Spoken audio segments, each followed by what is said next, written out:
تلك الدار الآخرة نجعلها للذين لا يريدون علوا في الأرض ولا فسادا والعاقبة للمتقين.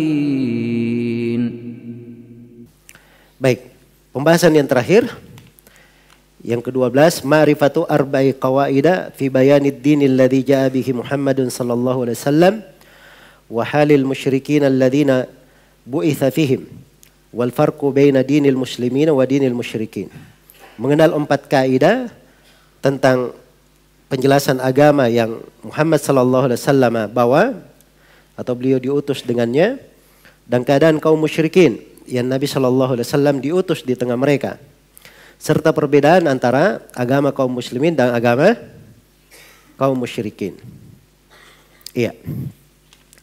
Nah, di poin yang ke-12 ini itu di ucapan penulis, wadzalika bima'rifati arba'i qawaida dzakarahallahu ta'ala fi kitabi. Hal tersebut dengan mengenal 4 kaidah yang Allah Subhanahu wa taala sebutkan di dalam kitabnya. Nah, jadi kita mengenal 4 kaidah disebutkan di dalam Al-Quran. 4 kaidah ini poin penegasannya adalah 2 hal poin penegasannya untuk kaidah ini.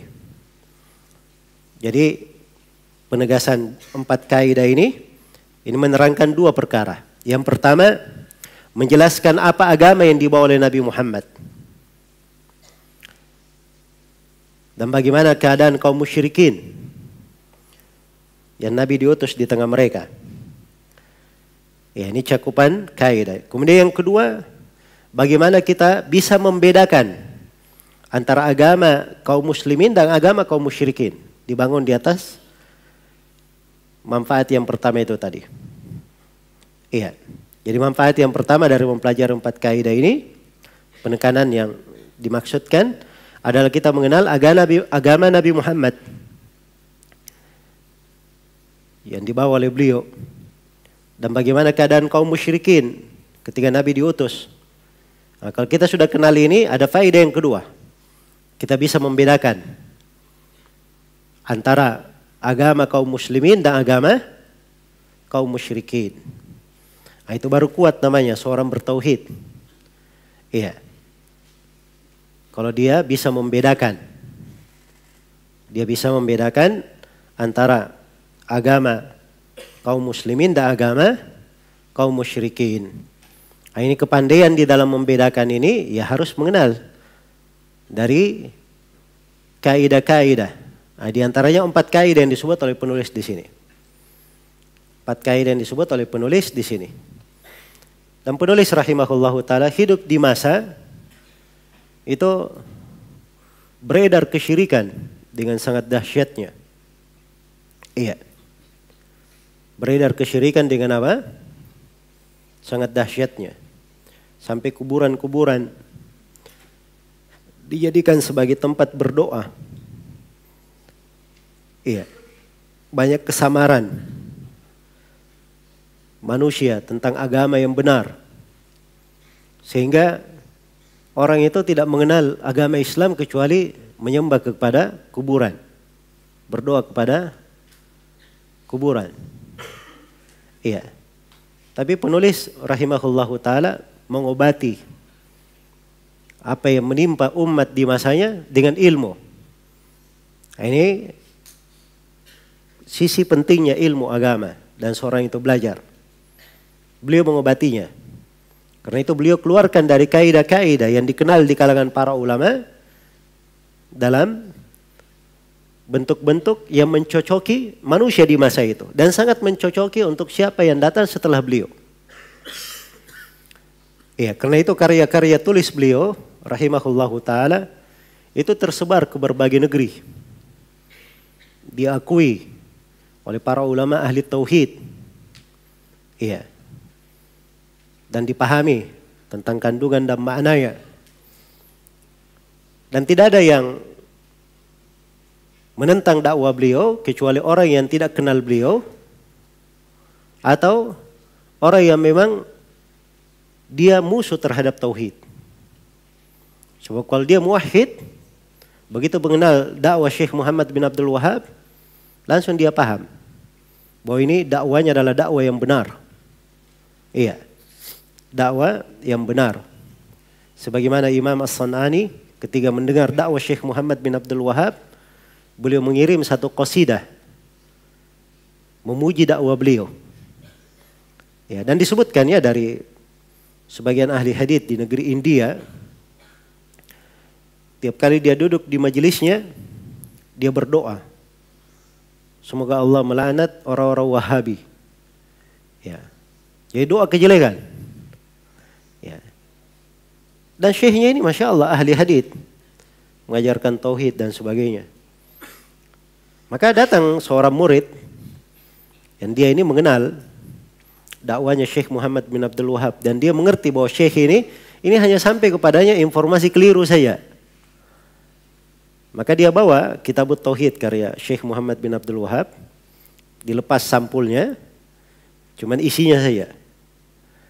Dibawakan ke Syekh ini. Syekh ini saya ada buku, ya coba antum lihat apakah bagus untuk dibaca. Ya.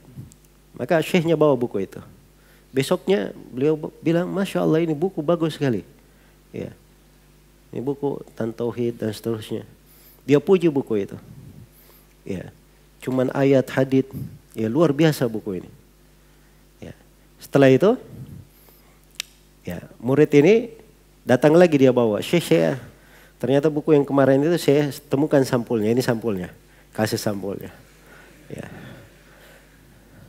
Ternyata ini Wahabi yang selama ini dia doakan tiap kali dia duduk. Maka beliau pun sadar akan hal tersebut, bertobat. Sebagai gantinya setiap kali beliau mau mengajar, beliau doakan kebaikan untuk Syekh. Nah, ada orang-orang yang seperti ini, ya, dia bagus tapi dimasukkan padanya informasi keliru. Ya. Sebab informasi Wahabi itu sudah ada di semenjak akhir pemerintahan Turki. Ya. Ketika di Turki itu tersebar dari kesyirikan, maka mereka ini menyebarkan kedustaan-kedustaan terhadap dakwah Syekh Muhammad bin Abdul Wahab. Inilah yang diambil oleh orang-orang kafir di berbagai penjuru dunia yang tidak senang dengan dakwah tauhid. Ya, karena dakwah tauhid ini mempersatukan umat dan membawa umat kepada kebaikan. Dan orang kafir tidak suka itu. Makanya menjadilah isu Wahabi itu isu internasional. Ya, jadi mana-mana kalau ingin menjatuhkan, itu disebut apa? Wahabi. Ya. Jelas ya?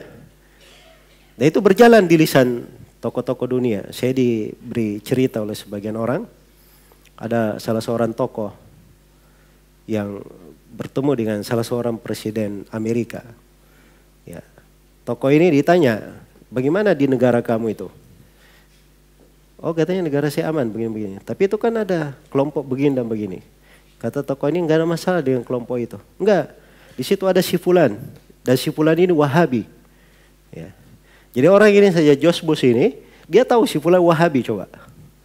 Jadi ini memang isu yang memang berjalan di tengah mereka. Dan begitu cara mereka memasukkannya.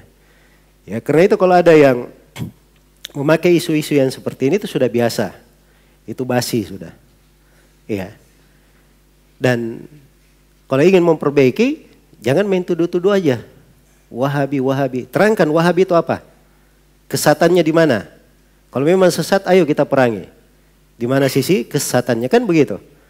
Ya, kalau diarahkan kepada misalnya Syekh Muhammad bin Abdul Wahab atau diarahkan kepada negara tauhid Saudi Arabia, ya, ini buku-buku mereka ada, karya-karya tulis Syekh ada. Tunjukkan di satu tempat saja dia menyelisih tauhid yang benar.